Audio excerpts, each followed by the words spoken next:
শান্তিহীন বিশ্বে কোনো অর্জনই টেকসই হবে না বললেন রাষ্ট্রপতি। রাষ্ট্রগুলোর মানসিকতা পরিবর্তনের তাগিদ। জন্মদিনে শেখ ফজলুল হক মনিকে স্মরণ। শেখ হাসিনার উন্নয়ন অগ্রযাত্রায় পাশে থাকার অঙ্গীকার যুবলীগের। নীলফামারীর বিভিন্ন স্থান থেকে ৫ জঙ্গি গ্রেফতার। আস্তানায় অভিযানে বিপুল পরিমাণ গুলি, বিস্ফোরক উদ্ধার। ঢাকা টেস্টে আলোর স্বল্পতায় খেলাই হয়নি এক সেশন। ১৬১ রানে প্রথম দিন শেষ করল পাকিস্তান।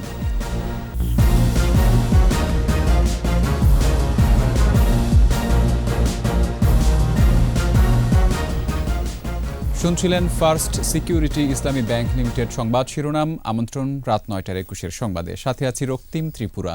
দর্শক, ২১ টেলিভিশনের সংবাদ একই সাথে সরাসরি দেখতে পাবেন আমাদের ফেসবুক পেজ www.facebook.com/2124 অনলাইনে। বিশ্বজুড়ে থাকা বৈষম্য, অবিচার এখনও বিশ্ব শান্তি প্রতিষ্ঠায় প্রধান প্রতিবন্ধকতা। বিশ্ব এখনও সীমাহীন চ্যালেঞ্জ মোকাবেলার মধ্য দিয়েই যাচ্ছে। ঢাকায় বিশ্ব শান্তি সম্মেলনের আনুষ্ঠানিক উদ্বোধনীতে এসব কথা বলেছেন রাষ্ট্রপতি মোহাম্মদ আব্দুল হামিদ। বলেন, ভুলে গেলে চলবে না, এই গ্রহ সবারই ভাগাভাগি করে নিজ নিজ দায়িত্বটুকু পালন করতে হবে। রিপোর্টে বাকিটা জানাচ্ছেন মোহাম্মদ নুরুন্নবী। ৫০ বছর আগে বিশ্ব মানচিত্রে বাংলাদেশ নামক রাষ্ট্রের জন্ম হয়েছিল। এই সবুজ বদ্বীপে শান্তির সুবাতাস বইয়ে দিতে সর্বোচ্চ উৎসর্গ করে নিজের জীবন দান করেছিলেন ৩০ লাখ মানুষ। ৭১-এর জনযুদ্ধে নেতৃত্ব দিয়েছিলেন শান্তির নেতা, জাতির পিতা বঙ্গবন্ধু শেখ মুজিবুর রহমান। মুক্তিযুদ্ধের মাধ্যমে প্রতিষ্ঠা করেছিলেন গণতান্ত্রিক ও ধর্মনিরপেক্ষ রাষ্ট্র। চেয়েছিলেন শান্তির সংস্কৃতি বিশ্বময় ছড়িয়ে দিতে। জাতির পিতার সারা জীবনের সংগ্রাম ছিল মানুষকে শান্তির নিশ্চয়তা দিতেই। সেই ধারাবাহিকতা বজায় রেখে এখন বিশ্ব শান্তি রক্ষা কার্যক্রমে সবচেয়ে বড় অবদান রাখা দেশ Bangladesh. We have to ensure social justice and allow every individual equal opportunity to pursue his or her goals. শান্তি নিরবিচ্ছিন্ন অনুশীলনের বিষয় উল্লেখ করে রাষ্ট্রপতি মোহাম্মদ আব্দুল হামিদ বলেন, বিশ্বে শান্তির সংস্কৃতি একদিনে আসবে না। Immediately after the independence, our father of the nation, Bangabandhu Sheikh Mujibur Rahman, who was a fervent advocate of peace, introduced a constitution and guarantees basic human rights of all its citizens and ensures promotion of international peace, security and solidarity. শান্তিহীন বিশ্বে কোনো অর্জনই টেকসই হবে না মন্তব্য করে রাষ্ট্রপতি মোহাম্মদ আব্দুল হামিদ বলেন, ভিন্ন মতাবলম্বী থাকতেই পারে, তবে সবকিছুর সমাধান আলোচনায় সম্ভব। For peace all the time and are so without any preconditions. We would like to see peace flourishing all over the world. চলমান মহামারী করোনা বৈশ্বিক ব্যবস্থার দুর্বলতর দিকগুলো সবার সামনে উন্মুক্ত করে দিয়েছে বলে মন্তব্য করেন রাষ্ট্রপতি। A fair international system is also essential for all the people of the world. We should not forget that we live in a shared planet. বিশ্ব শান্তি রক্ষায় ধর্ম, বর্ণ, সংখ্যালঘু বা সংখ্যাগুরু এসব বিষয়কে প্রাধান্য না দিয়ে আস্থার পৃথিবী গড়ে তোলার আহ্বান জানান রাষ্ট্রপ্রধান। Ensure equal opportunity for all. Mohammad Nurunnabi, ২১ television, Dhaka. একদিকে মারণাস্ত্র তৈরি, অন্যদিকে যুদ্ধ বন্ধ করার ছবক। এমন দ্বিচারিতায় বিশ্বে কখনোই শান্তি ও স্থিতিশীলতা সম্ভব নয়। সবার আগে প্রয়োজন রাষ্ট্রগুলোর মানসিকতার পরিবর্তন। ঢাকায় ২ দিনের বিশ্ব শান্তি সম্মেলনে এসব কথা বলেন বিভিন্ন দেশের প্রতিনিধিরা। মোহাম্মদ নুরুন্নবীর আরেকটি রিপোর্ট। ঢাকায় বিশ্ব শান্তির সবচেয়ে বড় আসর। Someone who can remind us of the Bengali father of the nation. সম্মেলনে বিভিন্ন দেশের প্রতিনিধিরা বললেন, শান্তি ছাড়া টেকসই উন্নয়ন কখনোই সম্ভব নয়। এখনও ১৫,০০০ রাসায়নিক মরণাস্ত্র তাক করা রয়েছে পরাশক্তিদের।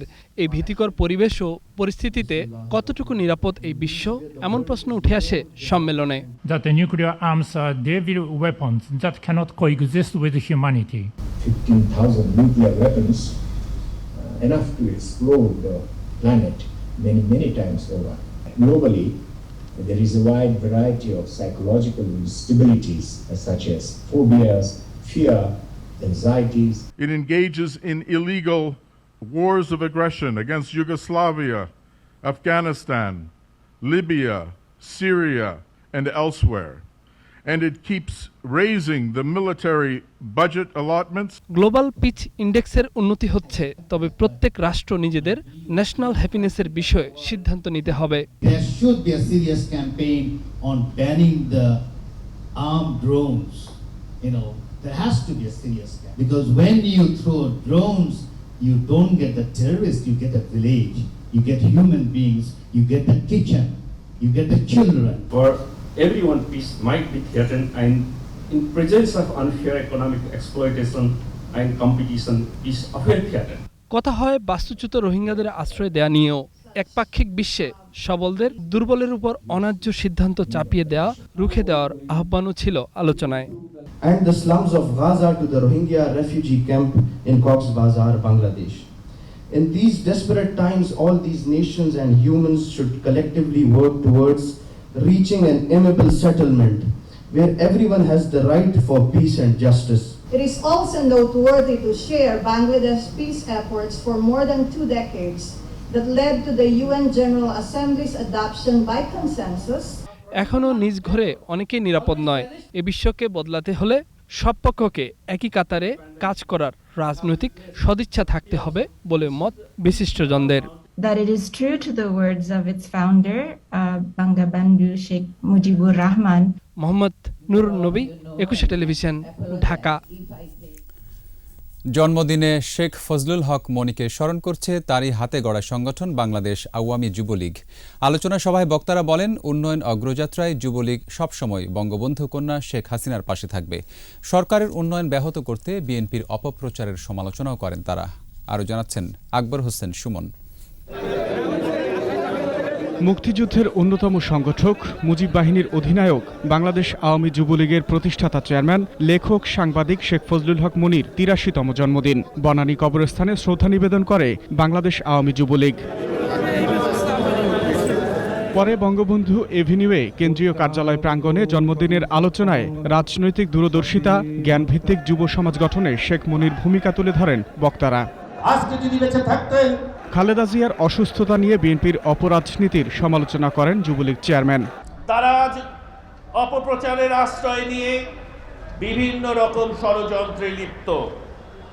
কিভাবে ক্ষমতায় আসা যায়, কিভাবে বাংলাদেশের এই অগ্রযাত্রা রোধ করা যায়, তাই তাদের এখন একমাত্র রাজনৈতিক সম্বল একজন বয়স্ক সাবেক প্রধানমন্ত্রী বিএনপি নেত্রীর অসুস্থতা নিয়ে রাজনীতি করা।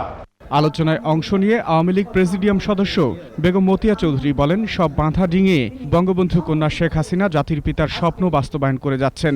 যুবকদের সে হোক সে ঘাটের মাঝি, শিল্প এলাকার কারখানার শ্রমিক, আর সে হোক সে শিক্ষা প্রতিষ্ঠানের ঝকঝকে তরুণ তরুণী, তাদেরকে সবাইকে সংগঠিত করে বাংলাদেশ এগিয়ে নিয়ে যাওয়ার ঘাম দেবে, শ্রম দেবে, মেধা দেবে, মনন দেবে, সব কিছু মিলিয়েই বাংলাদেশ এগিয়ে যাবে।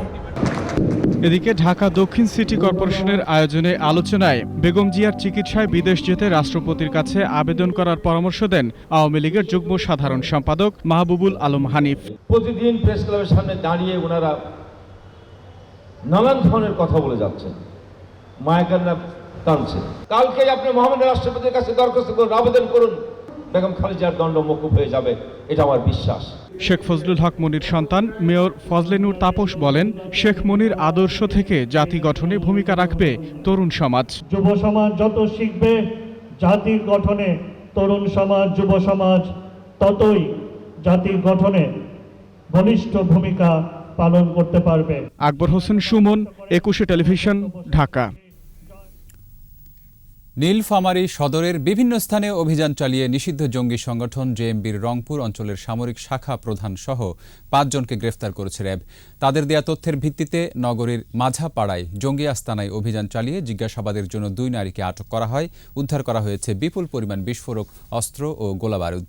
নীলফামারী প্রতিনিধির রিপোর্ট, জানাচ্ছেন মাসুম আলিসা।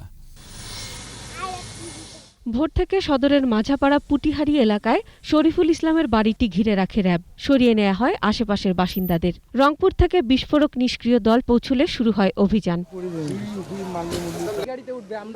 গ্রেফতার করা হয় নিষিদ্ধ জঙ্গি সংগঠন জেএমবির রংপুরের সামরিক শাখার প্রধান সহ ৫ জনকে। জিজ্ঞাসাবাদের জন্য আটক করা হয় শরীফুলের স্ত্রী মিনা ও শাশুড়িকে। ব্রিফিংয়ে র্যাব জানায়, নীলফামারীর বিভিন্ন স্থান থেকে নিষিদ্ধ জঙ্গি সংগঠন জেএমবির রংপুরের সামরিক শাখার প্রধান সহ ৫ জনকে গ্রেফতার করা হয়। পরে তাদের দেয়া তথ্যের ভিত্তিতে বোমা তৈরির কারিগর শরীফুলের বাড়িতে অভিযান চালানো হয়। তবে এর আগেই সে পালিয়ে যায়। আমরা জানতে পারি আমাদের পিছনে যে বাড়িটি রয়েছে এই বাড়িতে আপনার বোম সদৃশ বা বোম থাকার সম্ভাবনা রয়েছে।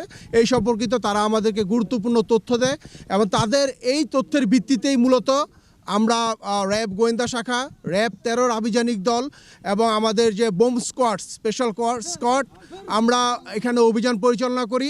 এদিকে জঙ্গি কার্যক্রমের সাথে শরীফের সম্পৃক্ততার বিষয়ে হতবাক এলাকাবাসী ও পরিবারের সদস্যরা। আমরা তো জানতাম যে ছেলেটা খুব ভালো, কিন্তু এখন যে সে জঙ্গির সাথে হয়তো জড়িত, যদি হয়ে থাকে তার বিচার হোক, আমরা বিচার চাই। আমাদের ভাগ্নে এত কিছু করেছে, তা আইন যেটা শাস্তি দিবে সেটাও মাথা পাতা নিবেন নাকি, সেও কাজ করে আমরা জানি না। অভিযান শেষে নিষ্ক্রিয় করা হয় উদ্ধার করা বিস্ফোরক। মাসুম আলিসা, 21 টেলিভিশন। সময় হলো একটা বিরতির। যখন ফিরছি তখন অন্যান্য খবরের সঙ্গে আরও থাকছে। শিক্ষার্থীদের আন্দোলনে উস্কানিদাতারা চিহ্নিত, ব্যবস্থা নেয়ার হুঁশিয়ারি সড়ক পরিবহন মন্ত্রীর।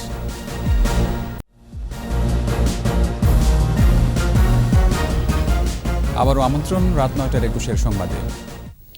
নিরাপদ সড়কের নামের শিক্ষার্থীদের আন্দোলনের উস্কানিদাতাদেরকে ভিডিও ফুটেজ দেখে চিহ্নিত করা হয়েছে। তাদের বিরুদ্ধে আইনগত ব্যবস্থা নেওয়া হবে বলে জানিয়েছেন সড়ক পরিবহন মন্ত্রী ওবায়দুল কাদের। নিরাপদ সড়কের জন্য সচেতনতা সৃষ্টিতে রাজধানীর মানিক মিয়া অ্যাভিনিউতে বিআরটিআর রোড শোয়ে যোগ দেন ওবায়দুল কাদের। পরে বলেন, সড়ক দুর্ঘটনার জন্য দায়ী চালকদের বিরুদ্ধে ব্যবস্থা নেওয়া হচ্ছে। নিরাপদ সড়ক নিশ্চিত করতে যাত্রীদেরও সচেতন হওয়ার তাগিদ দেন মন্ত্রী। শিক্ষার্থীদের আন্দোলন ভিন্ন খাতে নিতে যুবদলের এক নেতার জড়িত থাকার প্রমাণ পেয়েছে বলেও জানান তিনি।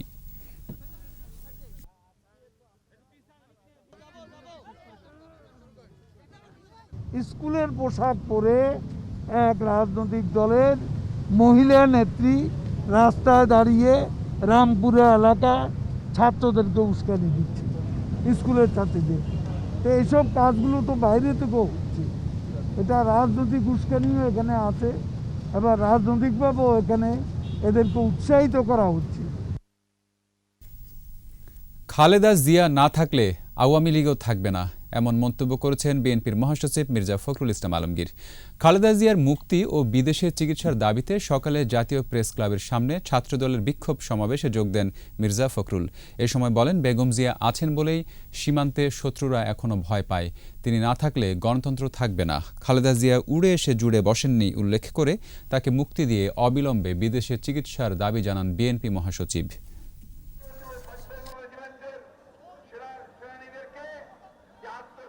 দেশনেত্রী বেগম খালেদা জিয়া আমাদের স্বাধীনতার প্রতীক, আমাদের সার্বভৌমত্বের প্রতীক, আমাদের গণতন্ত্রের প্রতীক।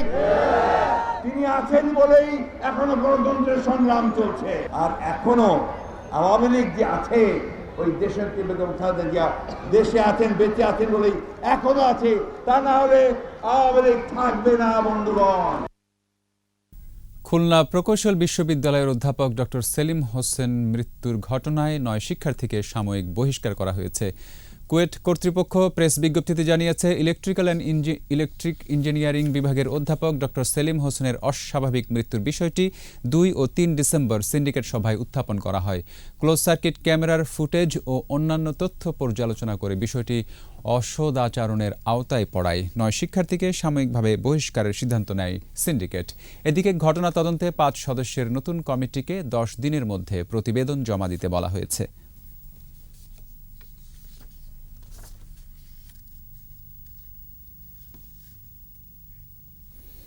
এবার সোশ্যাল ইসলামী ব্যাংক লিমিটেড বাণিজ্য সংবাদ।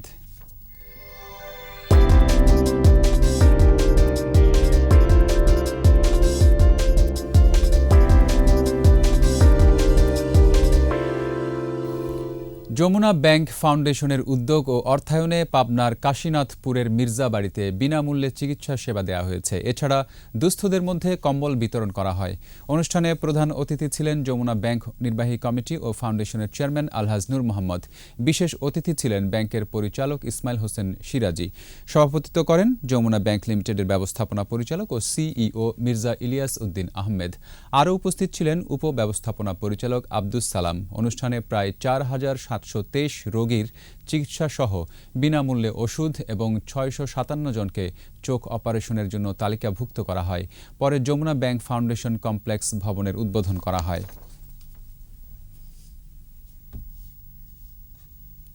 নিউজিল্যান্ডে ২ ম্যাচ টেস্ট সিরিজের জন্য ১৮ সদস্যের দল ঘোষণা করেছে বিসিবি। আইসিসির ওয়ার্ল্ড টেস্ট চ্যাম্পিয়নশিপের অংশ হিসেবে এই সফরেও অধিনায়ক থাকছেন মমিনুল হক। ১৮ জনের দলে জায়গা ধরে রেখেছেন ৩ তরুণ নাইম শেখ, মাহমুদুল হাসান জয় ও শহীদুল ইসলাম। সুযোগ পেয়েছেন শরীফুল ইসলাম। জায়গা হয়নি সাইফ হাসান, নাইম হাসান ও রেজাউর রহমান রাজার। সাকিব আল হাসান ও মুশফিকুর রহিম সহ পাকিস্তানের বিপক্ষে ঢাকা টেস্টে জায়গা পাওয়া অন্যরাও রয়েছেন দলে। ৯ ডিসেম্বর নিউজিল্যান্ডের উদ্দেশ্যে ঢাকা ছাড়বে মমিনুল, সাকিবরা। প্রথম টেস্ট শুরু হবে ১ জানুয়ারি আর দ্বিতীয়টি শুরু হবে ৯ জানুয়ারি। এরই সাথে শেষ করছি রাত ৯টার ২১-এর সংবাদ। যাওয়ার আগে ফার্স্ট সিকিউরিটি ইসলামী ব্যাংক লিমিটেড সংবাদ শিরোনামগুলো আরও একবার। শান্তিহীন বিশ্বে কোনো অর্জনই টেকসই হবে না বললেন রাষ্ট্রপতি। রাষ্ট্রগুলোর মানসিকতা পরিবর্তনের তাগিদ। জন্মদিনে শেখ ফজলুল হক মনিকে স্মরণ। শেখ হাসিনার উন্নয়ন অগ্রযাত্রায় পাশে থাকার অঙ্গীকার যুবলীগের। নীলফামারীর বিভিন্ন স্থান থেকে ৫ জঙ্গি গ্রেফতার। আস্তানায় অভিযানে বিপুল পরিমাণ গুলি, বিস্ফোরক উদ্ধার। ঢাকা টেস্টে আলোর স্বল্পতায় খেলাই হয়নি এক সেশন। ১৬১ রানে প্রথম দিন শেষ করল পাকিস্তান।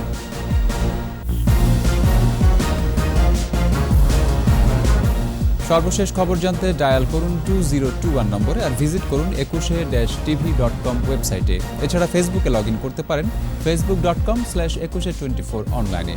পরের সংবাদ রাত ১১টায় দেখার আমন্ত্রণ রইল। স্বাস্থ্যবিধি মেনে চলুন, সুস্থ থাকুন।